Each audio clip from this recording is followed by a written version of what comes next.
आए वहां टकराना जरूरी है, जो जिंदा हो तो जिंदा नजर आना जरूरी है। इन नई उम्रों की खुद मुख्तारियों को कौन समझाए, कहां से बचकर चलना है और कहां चलना जरूरी है। आदरणीय निर्णायक मंडल एवं उपस्थित श्रोतागण, मैं सुशील कुमार जय मां गोमती कॉलेज पब्लिक खुराहंड बांदा से चित्रकूट मंडल का प्रतिनिधित्व करते हुए आज मैं आपके समक्ष महिषी महादेवी वर्मा वाद विवाद प्रतियोगिता के विषय युवाओं में ही समाज व राष्ट्र में परिवर्तन लाने की शक्ति है, इसके विपक्ष में अपनी विचार प्रस्तुत कर रहा हूँ। मन करता है कि पक्ष के साथ खड़ा हो जाऊं और खूब तालियां पाऊं, परंतु इस लगन युक्ति देह हित में मुझे आज विपक्ष में खड़ा होने को मजबूर कर दिया है।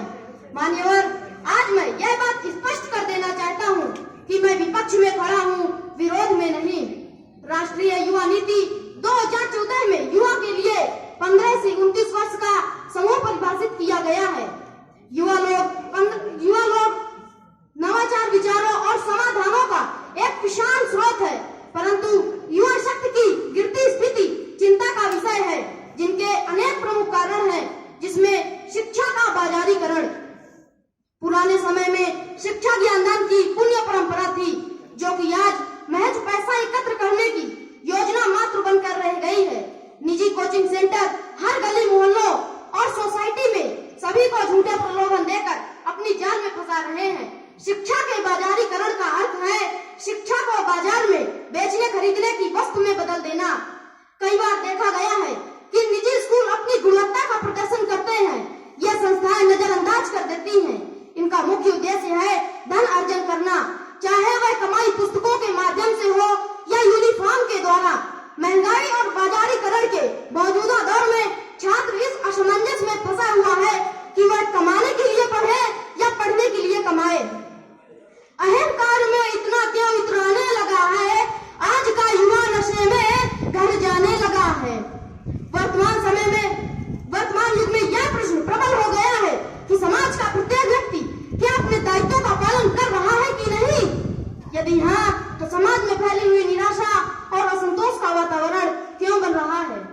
समाज की यह तस्वीर डराने वाली है, जिसमें कहीं शिष्यों द्वारा अध्यापकों का कहीं कत्ल किया जा रहा है, तो कोई अपने माता पिता जिन्होंने उन्हें पैदा कर सक्षम बनाया है, उन्हीं पर अत्याचार किए जा रहे हैं।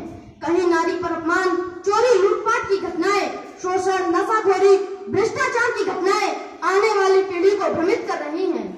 इसमें हमारा दायित्व बन जाता है कि भटक रही इस पीढ़ी को नैतिकता का पाठ पढ़ाएं, जिससे उन्हें अच्छे संस्कार मिल सके। स्वामी विवेकानंद जी ने कहा है, मन की असीम शक्ति और सामर्थ्य को पहचान कर व्यक्ति न केवल विचारवान हो सकता है, बल्कि एक अच्छे इंसान में परिवर्तित भी हो सकता है। आज के युवाओं में वह सहनशीलता नहीं रही जो प्राचीन काल में हुआ करती थी। ईश्वर ने मनुष्य को एक अलग ही सोचने और समझने की शक्ति प्रदान की है। यदि संस्कारों और नैतिकता को छोड़कर संस्कार विहीन हो जाएंगे, तो मनुष्य और पशु में क्या अंतर रह जाएगा। यही स्थिति जीवन की समस्याओं से अलग होने से विद्यालयों और विश्वविद्यालयों में पढ़ने वाले विद्यार्थियों का कोई भी निश्चित उद्देश्य नहीं होता। वे केवल BA MA की डिग्रियां प्राप्त करने के चक्कर में रहते हैं। उन्हें यह ज्ञान नहीं होता कि वे भविष्य में कौन सी नौकरी या व्यवसाय के लिए अध्ययन कर रहे हैं।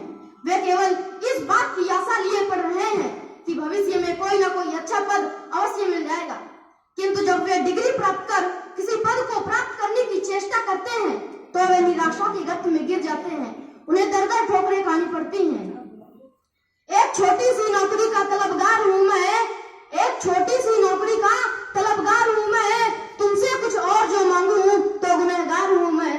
108वीं अर्जी मेरे अरमानों की, कर लो मंजूर की, बेकारी से बेजार हूँ मैं ना बनूं कलेक्टर और ना बनूंगा अफसर, मैं ना बनूं कलेक्टर और ना बनूंगा अफसर, अपना बाबू ही बना लो मुझे, बेकार हूँ मैंने कुछ घास नहीं काटी, मैंने कुछ घास नहीं काटी, किया BA पास, हो समझदार समझ लो कि समझदार हूँ मैं।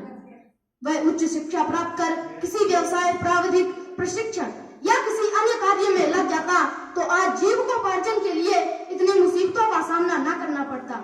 इस प्रकार उच्च शिक्षा का जीवन की समस्याओं से विरक्त होना हानिप्रद है। अगर हम नैतिक शिक्षा के अभाव को ही लें, यदि एक देश का विद्यार्थी अपने नैतिक मूल्यों से रहित होगा तो उस देश का विकास कभी नहीं हो सकता।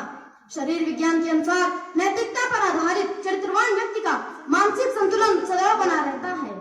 आज देश में बढ़ रहे दुष्कर्म की घटना ने लोगों को उद्वेलित कर रखा है। वर्तमान समय में लोग पढ़ लिख कर भी घृणित कार्य कर रहे हैं। महिलाओं के साथ तो दुष्कर्म की घटनाएं सुनने को मिलती थी, लेकिन अब तो मासूम बच्चियों को भी इस कुकृत्य का शिकार होना पड़ रहा है।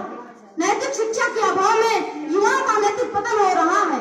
मोबाइल, अश्लील साहित्य सीढ़ी एवं सभ्यता भी अबोध लोगों को यौन हिंसा के प्रति आकर्षित कर रही है। आज जगह जगह पर खुली शराबों की दुकानों ने खूब भूमिका निभाई। आदतन अपराधियों को समय पर सजा नहीं दी जा रही। ऐसे मामलों की सुनवाई में विलंब होना अपराधियों का मनोबल बढ़ जाता है। अभिभावकों के पास अपने बच्चों के लिए समय ही नहीं है। आज बच्चों युवाओं के जीवन में व्यवहारिक शिक्षा का अभाव बढ़ता जा रहा है। इसके लिए विद्यालय और परिवार जिम्मेदार है। आज हम बालकों को इस सब के लिए जिम्मेदार ठहराते हैं। इसमें बालकों से ज्यादा माता पिता परिवार जिम्मेदार है, क्योंकि आज परिवार के सदस्यों के बीच आपसी तालमेल व समय की कमी है। परिवार के सदस्यों में एक दूसरे के लिए समय ही नहीं है। परिवार के सदस्य बैठकर किसी बात पर चर्चा ही नहीं करते जिससे कि उन्हें बड़ों के अनुभव या कुछ सीखने समझने को मिले। आज घरों में बालक रैंप शो, फैशन शो आदि में भेजने के लिए पूरी तरह प्रयत्नरत रहते हैं, किंतु यदि कहीं कोई सांस्कृतिक, ऐतिहासिक